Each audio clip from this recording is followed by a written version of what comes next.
viens prendre ta bonne part. Amen. On va prendre la Bible dans Luc 10, regardez, Luc 10, verset 38. C'est la scène de la visite de Jésus à Béthanie dans la maison de Marthe, Marie et même Lazare, puisque c'était donc des frères et sœurs. Et dans cette famille, Jésus a rendu des visites. C'était un point vers lequel il allait, je pense, assez régulièrement. Et il a été l'instrument de la bénédiction, d'une bénédiction incroyable au sein de cette famille. Et l'Écriture nous enseigne aussi que Lazare va vivre aussi une résurrection. Et il va être l'instrument du témoignage de Dieu, puisqu'il va rendre témoignage à tel point que les chefs religieux voulaient le faire taire et le faire mourir. On voulait faire mourir Lazare, mais Lazare n'avait plus peur de la mort. Amen. Quand vous êtes ressuscité, vous n'avez plus peur, plus jamais peur de la mort. Et lui qui a triomphé de la mort par la puissance de Jésus, il n'avait plus peur. Lui, le ressuscité, de témoigner de la vie de Jésus. Dans Luc 10, verset 38, il est écrit, « Comme Jésus était en chemin avec ses disciples, il entra dans un village et une femme nommée Marthe le reçut dans sa maison. Elle avait une sœur nommée Marie qui, s'étant assise aux pieds du Seigneur, écoutait sa parole. Marthe, occupée à divers soins domestiques, survint et dit, « Seigneur, cela ne te fait-il rien que ma sœur me laisse seule pour servir? Dis-lui donc de m'aider. » Le Seigneur lui répondit, « Marthe, Marthe, tu t'inquiètes et tu t'agites pour beaucoup de choses. Une seule chose est nécessaire. Marie a choisi la bonne part qui ne lui sera point ôtée. » Amen. Amen. Elle a choisi la bonne part qui ne lui sera point ôtée. Ce qui veut dire qu'il y a des choses qui vont nous être ôtées. OK? Il y a des choses qui vont vous être ôtées. Vos biens matériels un jour vont disparaître. Oui, votre business un jour va s'arrêter. Un jour, vous allez quitter les choses de ce monde. La Bible dit, affectionnez-vous aux choses d'en haut, là où Christ est assis à la droite de Dieu. Amen. Christ est même assis, il règne, il est à la droite de Dieu. C'est pourquoi nous devons nous devons aussi apprendre à nous asseoir aux pieds du Seigneur. Christ est sur le trône des trônes. Et il y a une part que nous devons saisir. Celle-ci, nous ne devons pas la perdre. Et le texte nous dit même que quand elle s'est adressée à Jésus, elle a dit « Seigneur, Seigneur, Seigneur, cela ne te fait-il rien ?» Elle emploie la formule « Seigneur » en grec, c'est « kurios » qui veut dire « Seigneur, Maître, Dieu ». Elle sait qui est Jésus.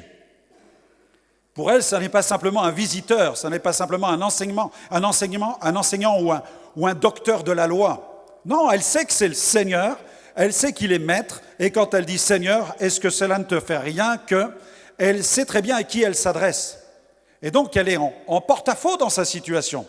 Elle a besoin de découvrir ce que Marie a su saisir. Elle a su capturer. Elle a su prendre sa part.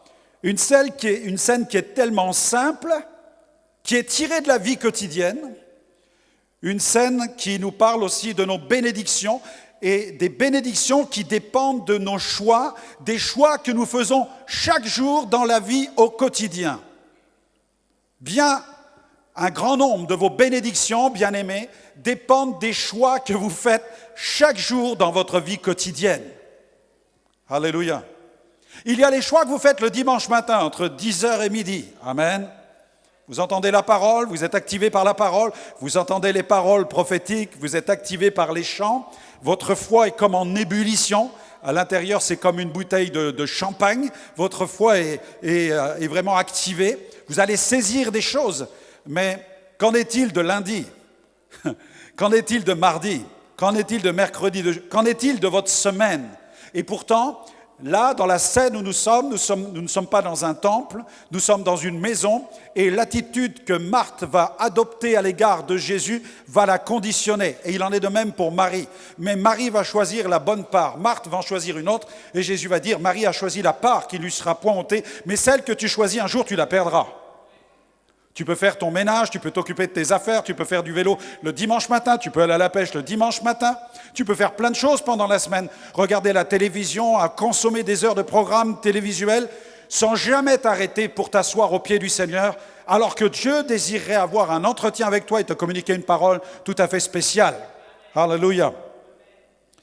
Alors qu'il adresse même toute une série de conseils à ses disciples. Je vois même dans la parole de Dieu à un certain moment, Jésus va leur adresser un reproche et il va leur dire « Pourquoi m'appelez-vous Seigneur, Seigneur, et ne faites-vous pas ce que je vous dis ?» À un moment, Jésus va dire cela. « Pourquoi vous m'appelez Seigneur, Seigneur ?» Et vous voyez Marthe, elle dit « Seigneur, ça ne te dérange pas que je suis en train de servir et que ma sœur est assise à côté de toi en train de t'écouter? Ça ne te met pas mal à l'aise? Tu devrais plutôt lui dire de m'aider. » Vous imaginez? Et elle dit Seigneur, elle dit Dieu. C'est comme si tu t'adresses à Dieu de cette manière-là. Tu dis, mais Dieu, ça ne te pose pas un problème que la sœur un tel, ta. Vous imaginez comment elle est en train de parler? Vous imaginez son niveau sur le plan spirituel? Et pourtant, Marie a fait le bon choix parce qu'elle a su saisir, quand Jésus était là, elle a su saisir cette rencontre personnelle avec Jésus. La vie quotidienne est faite de choix. Premièrement, Marthe incarne le syndrome de l'activisme. Marthe incarne le syndrome de l'activisme. Elle représente le chrétien sous emprise du monde séculier. Regardez le verset 40. Marthe, occupée à divers soins domestiques, survint et dit « Seigneur, cela ne te fait-il rien que ma sœur me laisse seule pour servir? Dis-lui donc de m'aider. » Jésus est avec elle. Et Marthe n'a rien d'autre à faire que d'adresser un reproche à Jésus. Tout simplement parce que peut-être que le ménage n'est pas fait à la maison. Peut-être que les affaires de son business ont été mises entre parenthèses pendant quelques minutes ou pendant quelques heures. Elle est en présence du Messie, mes amis. Elle est en présence, tout simplement, elle est en présence du Messie. Elle est en présence du Créateur de l'univers. Elle est en présence du faiseur de miracles. Et elle trouve des choses à faire plutôt que de se tenir aux pieds du Seigneur avec Marie.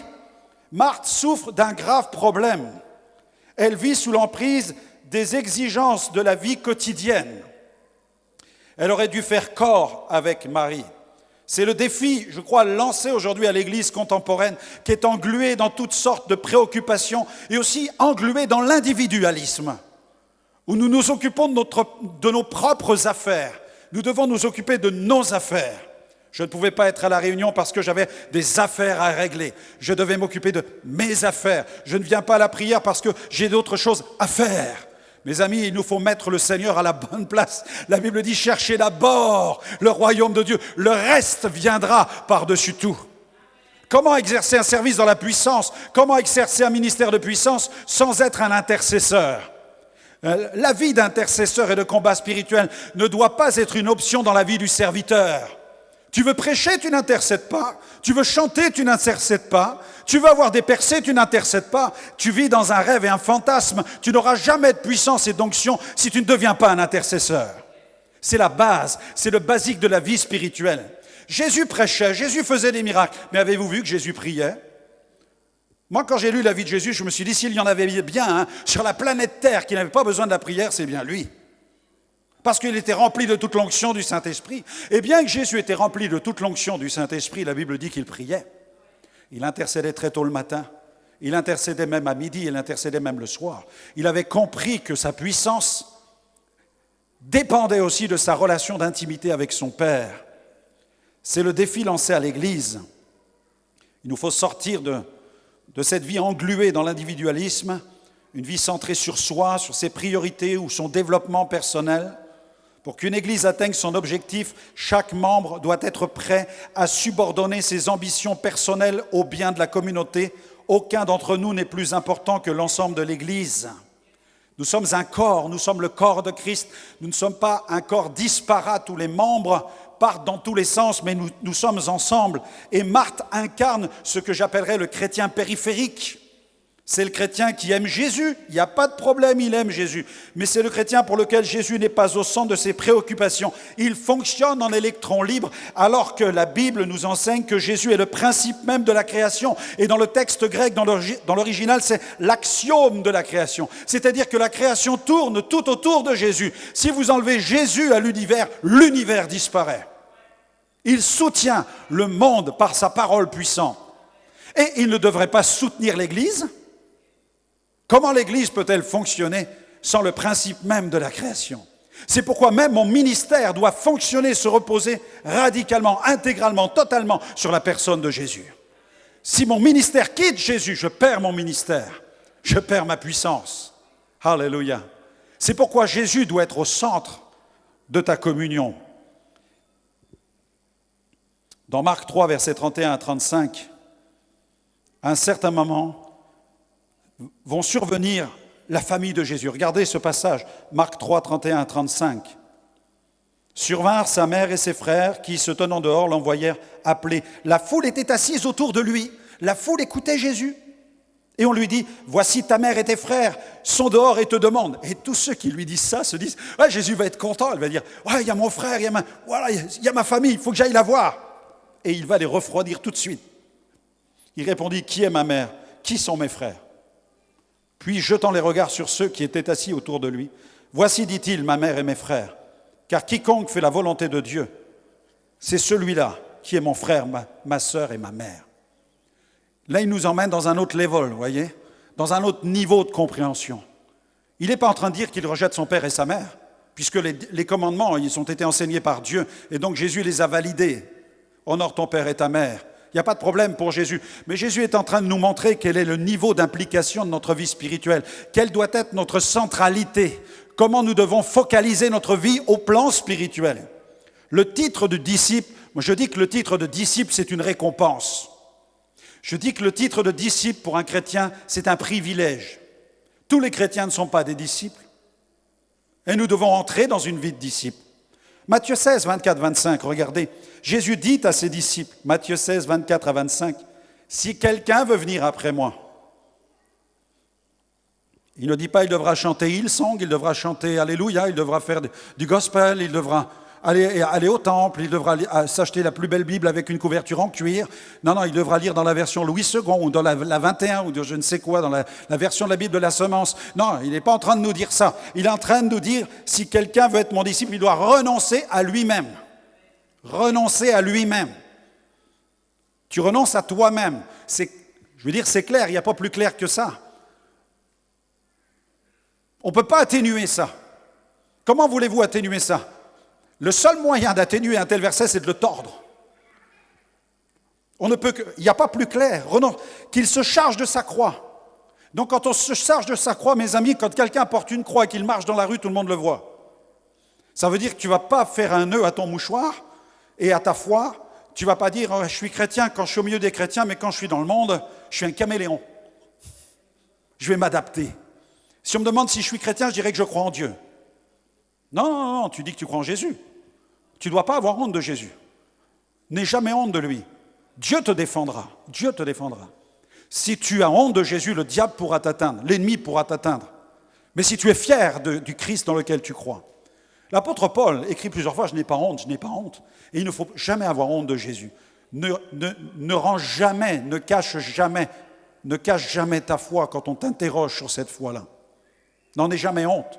Je n'ai point honte de l'évangile, dit Paul. C'est la puissance de Dieu. Pour que l'évangile soit puissance de Dieu dans ta vie, il ne faut pas en avoir honte. Si tu as honte de l'évangile, elle ne sera jamais puissance de Dieu pour toi. Mais si tu n'as pas honte de l'évangile, le royaume de Dieu va t'accompagner. Et tu vas voir comment Dieu va orchestrer les choses et te permettre de vivre des connexions que tu ne peux même pas imaginer, qui vont te permettre de conduire des hommes et des femmes de ta génération dans le royaume de Dieu. Amen. Ce n'est pas un évangile simple. À un moment, les disciples vont dire, Seigneur, ta parole est dure, qui peut l'entendre? Et certains l'ont même quitté pour suivre leur propre piste et leur propre foi. Mais Jésus est clair, qu'il se charge de sa croix, qu'il me suive, celui qui voudra sauver sa vie, la perdra.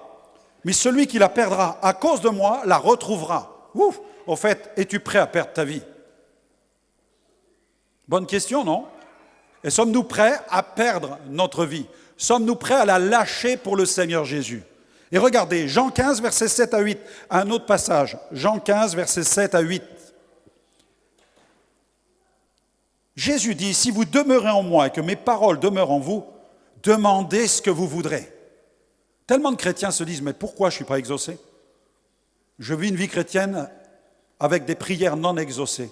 Mais peut-être qu'il nous faut nous poser la question qui est celle-ci, est-ce que nous demeurons vraiment en Jésus? Si vous demeurez en moi, que mes paroles demeurent en vous, demandez ce que vous voudrez, et cela vous sera accordé. Si vous portez beaucoup de fruits, c'est ainsi que mon Père sera glorifié et que vous serez mes disciples. Amen. C'est ainsi que vous serez mes disciples. Si vous écoutez ma parole et si vous demeurez en moi. Donc c'est plus qu'une étiquette religieuse. C'est une assimilation au plan spirituel. Je suis assimilé dans le royaume de Dieu et j'ai assimilé le royaume de Dieu dans ma vie. J'ai intégré la vérité biblique et la communion avec le Saint-Esprit dans ma vie, de telle manière que je suis un authentique disciple et que dans le monde, le royaume de Dieu m'accompagne pour manifester la puissance de ce royaume. Amen. Mais Marthe ne relève pas la tête. La Bible dit, regardez, occupée à divers soins domestiques. Vous avez le Créateur de l'univers qui vous rend visite, et à côté, vous êtes en train de vous occuper du coup de balai dans la maison. Vous êtes en train de vous occuper de détartrer la cafetière. Vous êtes en train de vous occuper du filtre, du sèche-linge ou de la machine à laver, alors que vous avez le Créateur de l'univers qui est là, qui est en train de vous rendre visite. Et vous êtes en train de vous exciter sur les affaires terrestres. Vous êtes complètement à côté dans cette affaire-là. Elle est complètement à côté. Et elle oublie le premier commandement qui dit « Tu aimeras le Seigneur ton Dieu de toute ta force, de toute ton âme et de toute ta pensée. Cherchez d'abord le royaume de Dieu et le reste viendra par-dessus tout. » Les tâches domestiques prennent le dessus sur les moments qu'elle pourrait avoir avec le Seigneur Jésus. En fait, elle est contrôlée par ses inquiétudes, par ses préoccupations. Elle est contrôlée par ses angoisses. Elle est contrôlée par ses angoisses. Voilà pourquoi nous passons à côté de beaucoup de choses que Jésus voudrait nous donner. Nous ne sommes pas capables de prendre le temps de nous asseoir pour écouter ce que Jésus voudrait nous dire. Pourquoi ? Parce que nous sommes préoccupés. Pourquoi sommes-nous préoccupés ? À cause de nos angoisses, à cause des soucis. Et Jésus a dit ceci dans Matthieu 11, 28 à 29. Matthieu 11, 28 à 29.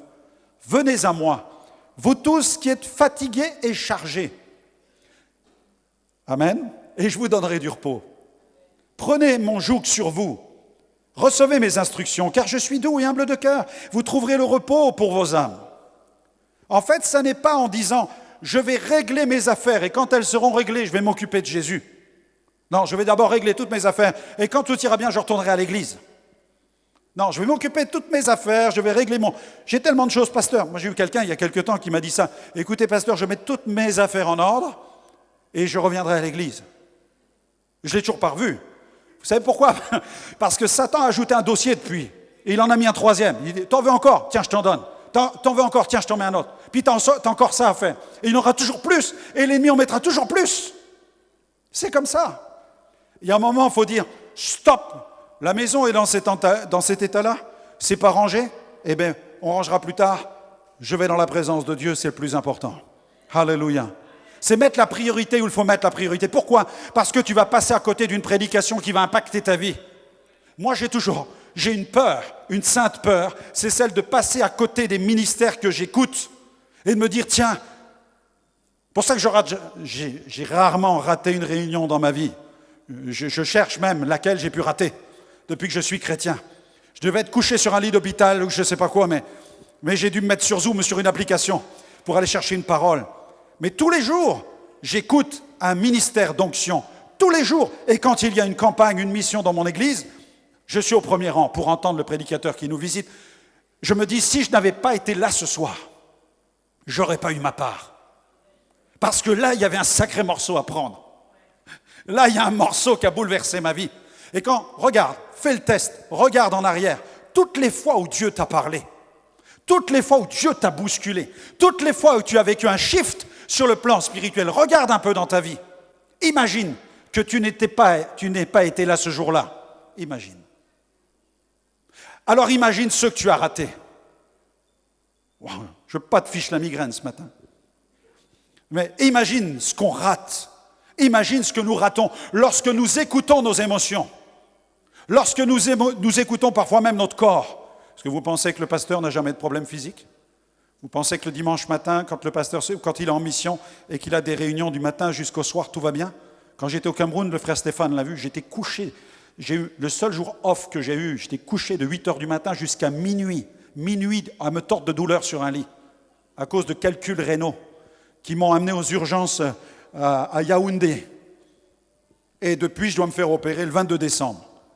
Et je ne rate aucune des réunions et je combats. Et je dis, Seigneur, mon corps est là pour te servir. Alléluia.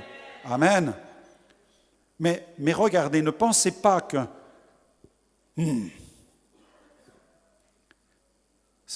Pasteur, je ne peux pas aller à l'église, j'ai le nez qui coule ce matin. Pasteur, j'ai le nez qui coule. Écoutez les enfants, on va rester à la maison. Hein. Il fait froid, faut enlever la glace sur le pare-brise. Et tu veux suivre Jésus? La sœur l'a dit, tu es en train de suivre la météo. Tu vas devenir un crapaud, une grenouille. Vous savez, les grenouilles, on se servait des grenouilles pour voir quelle était la température de la météo dans le passé. Hein? Non, on ne peut pas s'occuper de ça. Il faut un moment se dire, Seigneur, il y a une guérison à prendre. Seigneur, je vais m'habiller chaudement, je vais venir à la réunion. Je dois triompher du froid. En fait, on est en train de se battre contre le froid alors qu'il y a des hordes de démons qui s'occupent de détruire la ville. On n'a pas encore triomphé de la météo, mes amis. Vous n'êtes pas en Afrique, là. En Afrique, il y a beaucoup d'Africains, ils ont compris c'est quoi le combat spirituel. Ils savent contre quoi ils se battent. Et nous sommes dorlotés par le matérialisme, nous sommes dorlotés par le confort. Alors qu'il y a une guerre spirituelle dans la ville, qu'il y a des milliers qui ont besoin de rencontrer Jésus-Christ. Et au moindre petit détail qui vient nous déranger, le jour de la réunion, nous restons à la maison parce qu'il y a un petit truc qui me dérange. Mais tu ne vas rien transformer comme ça. Ta vie même ne sera pas transformée. Il faut une réforme spirituelle. Je dirais plus que ça, il faut une révolution spirituelle dans ton cœur. Il faut un réveil spirituel. L'Esprit de Dieu réveilla. Alléluia, l'Esprit de Zorobabel. Que l'Esprit de Dieu vienne nous réveiller. Je prie qu'il vienne me réveiller. Je prie qu'il me réveille encore plus, alléluia. Et qu'il vienne te réveiller. Amen. Et que tu puisses brûler pour la gloire du Seigneur. Ne te fait-il rien que ma sœur me laisse seule pour servir? Waouh. Dis-lui donc de m'aider. Elle se met même à commander Jésus. Dieu, dis-lui qu'elle m'aide. Kurios, Seigneur, dis-lui qu'elle m'aide. Vous imaginez? Elle en est là. Elle en est là. Elle cherche même à embarquer Jésus dans ses priorités. Elle est tellement contrôlée par ses inquiétudes qu'elle embarque Dieu dans son affaire. Et combien de fois nous embarquons Dieu dans nos craintes et dans nos peurs? Nous essayons de faire alliance avec lui. Nous essayons même de l'amadouer pour qu'il s'apitoie sur notre situation afin qu'il ait compassion de notre médiocrité sur le plan spirituel. Mais Dieu dit non. Et nous disons, mais où est Dieu? Où est-il? Que fait-il? Dieu m'a abandonné. Dieu ne répond pas à mes prières. Dieu ne s'occupe pas de moi. Replaçons Dieu au centre. Deuxième point, l'inquiétude et l'agitation sont toxiques. L'inquiétude et l'agitation sont toxiques. Le Seigneur lui répondit, Marthe, Marthe, tu t'inquiètes et tu t'agites pour beaucoup de choses. J'aime beaucoup ce livre qui s'intitule « Trop occupé pour ne pas prier ». Ça va? Ça vous met le cerveau à l'envers, ce titre-là. « Trop occupé pour ne pas prier ». Des fois, nous disons « Je suis trop occupé, je ne peux pas prier ». Justement, c'est parce que tu es trop occupé que tu dois prier. Je suis trop occupé pour ne pas prier. Parce que je suis trop occupé, je vais prier plus que je ne priais auparavant. Amen. Parce que ce n'est pas normal que je sois débordé par les affaires du quotidien. Parce que le monde en voudra toujours plus, le monde va te demander toujours plus. Mais Dieu, où est-il? Jésus dit dans Matthieu 6, 27, « Qui de vous, par ses inquiétudes, peut ajouter une coudée à la durée de sa vie ?» Médicalement, c'est même prouvé que vous réduisez votre vie par les inquiétudes et les angoisses. Dans Philippiens 4, 6, note ce verset. « Ne soyez inquiets de rien, mais en toute occasion, par la prière et la supplication accompagnée d'actions de grâce, faites connaître vos demandes à Dieu. » Amen. Comment triompher de mes inquiétudes? Paul le dit, ne vous inquiétez de rien, mais, il dit voilà, c'est ce mais qui est important. C'est à partir de ce mais que l'inquiétude va partir. En toute occasion, par la prière et la supplication accompagnée d'actions de grâce. Tu vas prier, tu vas prier, tu vas prier, et l'Esprit va te conduire à supplier. L'esprit de la supplication, ce n'est pas l'esprit de la défaite. Je ne supplie pas parce que je suis dans le désarroi ou que je suis dans la peur, dans la terreur d'une situation. Non, je prie, et Paul enseigne que l'Esprit vous aide, l'Esprit nous aide, parce que nous ne savons pas ce qu'il convient de demander, mais l'Esprit nous aide dans nos faiblesses, et c'est par l'Esprit que nous allons prier. Tu démarres la prière, l'Esprit vient t'aider dans la prière, il va te conduire dans la supplication. Tu vas supplier par l'Esprit, et tu vas même rendre grâce parce que tu auras la conviction que Dieu a entendu ta supplication. C'est pourquoi Paul ajoute avec action de grâce. Parce que tu vas continuer en disant merci Seigneur. Merci Seigneur parce que je sais que tu m'as entendu et je sais que tu vas répondre à cette situation. Matthieu 6, 34. Ne vous inquiétez donc pas du lendemain. Le lendemain s'inquiétera de lui-même. Waouh! À chaque jour suffit sa peine. Si tu commences à prendre l'inquiétude, si c'est lundi que tu prends l'inquiétude de mardi, dans quelques temps tu prendras celle aussi de mercredi. Tu vas porter toute la semaine sur tes épaules. Tu vas porter tout le mois. Tu vas porter toute l'année. Boum! Tu vas finir à plat ventre. Chaque jour aura soin de lui-même. Ne vous inquiétez de rien. Priez, suppliez, rendez grâce. Et Dieu va intervenir. Et il va vous libérer de tout ce qui est obsolète, ce qui est inutile, ce qui ne vous apportera rien dans votre croissance au plan spirituel. À quoi cela sert-il de vouloir gagner la planète, le monde, si tu perds ton âme? Ne perds pas ta vie spirituelle. Au contraire, entretiens-la. Troisième point, la seule chose nécessaire, c'est saisir sa bonne part. Verset 42, une seule chose est nécessaire. Marie a choisi la bonne part qui ne lui sera point ôtée. Ce qui est nécessaire, c'est de choisir la bonne part. Selon Jésus, ce qui est nécessaire, c'est d'abord choisir la bonne part. C'est de fixer ta priorité. C'est de dire dans ma vie maintenant, tous les jours, ma bonne part, je démarre ma journée avec Jésus. Je termine ma journée avec Jésus. Je passe ma journée avec Jésus. Même dans les affaires que je dois traiter, même dans les contrats que je dois signer, je consulte Dieu. Je lui demande son inspiration. Je lui demande son aide. Dans tous les choix que je dois faire, Seigneur, conduis-moi, inspire-moi. Je dois baigner dans cette conscience du Seigneur Jésus, comme Marie qui était assise aux pieds du Seigneur. Alléluia. Prends la bonne part. Le meilleur moyen de prendre la bonne part, lorsqu'il y a un repas vous êtes invité dans un repas un soir, on vous invite à manger, vous savez que le meilleur moyen d'avoir sa bonne part, c'est d'arriver à l'heure. Je vous promets. Parce que j'en connais, s'ils passent avant vous devant le plat, vous allez sucer les fourchettes. Amen. Quand je suis en mission, dans un pays, et qu'on met la nourriture sur la table, je suis le premier à me servir. Amen.